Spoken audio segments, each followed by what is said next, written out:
Ja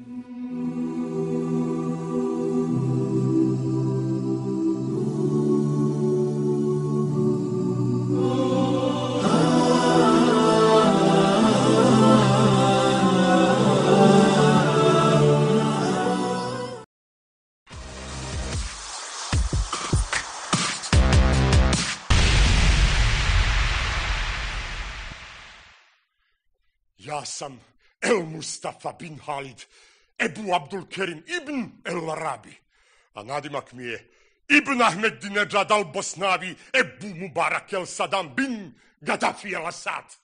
Ja sam Arap, Beduin.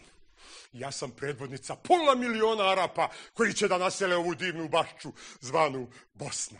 Nas 500 000 ima odmah da napravimo 3 miliona malih Arapa, Arapčića, koji će da trče po livadama, da jašu kamile i konje širom ovog bosanskog vilajeta. A našao sam i mjesto za moje beduine, šatore i kamile, za sve moje žene. Mjesto kao iz raja, ravno, zeleno, pitomo, a za veselaktaši. Tu ću da se nastanim. A komšija mi je neki Dodik, Mile, fini čovjek. Dodik će biti do mene. Do Dodika.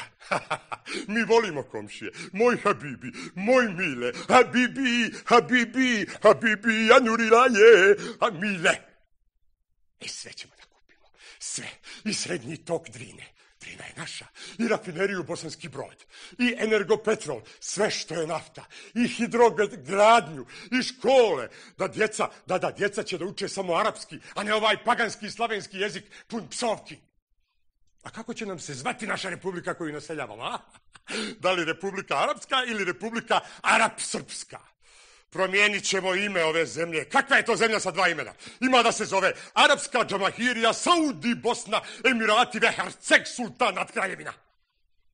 Tražimo promjenu Dejtona. Od sada će svi biti Arapi, a svi ostali domoroci ostali. Ima sve da usunetim, ali sve. Ima da uvedemo šerijat odmah. Ovim lopovima što vode zemlju i kradu, ima prvo po prst da odsjećemo, a i više ako budu varali žene, lagali i krivo se kleli.